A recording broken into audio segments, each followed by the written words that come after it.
Hello everyone, এটা ছিল আমাদের ঈদের চতুর্থ দিন। তো ওই দিন আমরা প্ল্যান করি যে আমরা কাছে কোথায় যাওয়া যায়।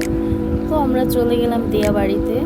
এর আগেও অনেকবার যাওয়া হয়েছে দিয়াবাড়িতে। আর আমার দেবর হচ্ছে ঢাকাতে থাকে না, ও এসেছে আমাদের বাসায় বেড়াতে। তো ভাবলাম যে ওকে নিয়ে একটু ঘুরে আসি।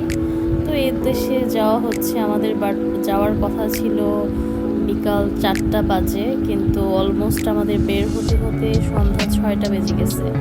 আর আসলে ওই সময়তে আসলে ছবি তুলে মানে ভালো লাগে না, কারণ সূর্যটা ডুবে যায়, অন্ধকারে কিছু বোঝা যায় না। তো এই কারণে আর কি মনটা একটু খারাপ ছিল। আর আসলে বাচ্চা মেনটেন করে এত মানে আগে আগে কোথাও আসলে যাওয়া যায় না, কারণ ওকে খাওয়াতে হয়, তারপর হচ্ছে অনেক কাজ থাকে বাসার, এগুলো কমপ্লিট করে একটা জায়গায় বের হতে হতে অনেক সময় লেগে যায়।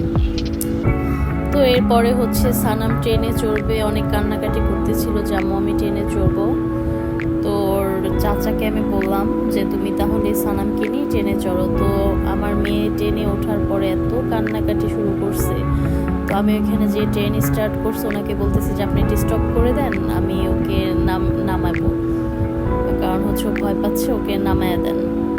তো তারপরেও কিছুক্ষণ পর কান্না অলমোস্ট করতেছে। তো ওই টাইমে কিছুক্ষণ পরে বলতেছে যে ঠিক আছে আমি এখন স্টপ করে দিচ্ছি, তো ওকে নামান। তারপরে নামানোর পরে আর তার কোনো কান্নাকাটি নাই। তো যাই হোক, আমার চড়ার অনেক ইচ্ছা ছিল, বাট আমি এইখানে এই রাইডে চড়ার আগে আরেকটা রাইডে চড়ছিলাম। চড়ার পর আমার মাথাটা অনেক ঘোরাচ্ছিল, তো এই কারণে আর আমি চড়ি নাই। তারপর আমরা কিছু যে ছবি উঠালাম, যদিও সূর্যটা তখন ডুবে যাবে ওই অবস্থায় কিছু ছবি উঠাইছি। আর একটু আগে আসলে আর একটু ভালোভাবে ছবি টবি তুলতে পারতাম, সময় অনেক স্বল্পতা ছিল আমাদের।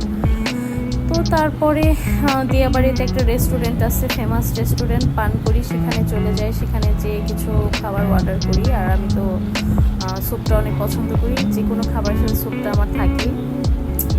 তারপরে এই তো সানামকে নিয়ে রাইডে চলে গেলাম, ও ওখানে খেললো। তারপর হচ্ছে ও যতবার রেস্টুরেন্টে যায় ততবারই মানে হচ্ছে আমি একটু আরাম পাই, স্বস্তি পাই, কারণ এখানে অনেক বাচ্চারা আছে, তাদের সাথে খেলতে পারে। আর এমনি তো যখন বাহিরে ঘুরি আমাকে অনেক জ্বালায়, কান্নাকাটি করে। তো তারপরে আমি কিছু টিকটক করি, যদিও বেশি করতে পারি নাই, কারণ হচ্ছে যে সন্ধ্যা হয়ে গেছিলো। তো একটা টিকটক করছি, করার পর হচ্ছে বলতেছি যে তাহলে এখন আসো চলে যায়, অনেক সন্ধ্যা হয়ে। তো এভাবে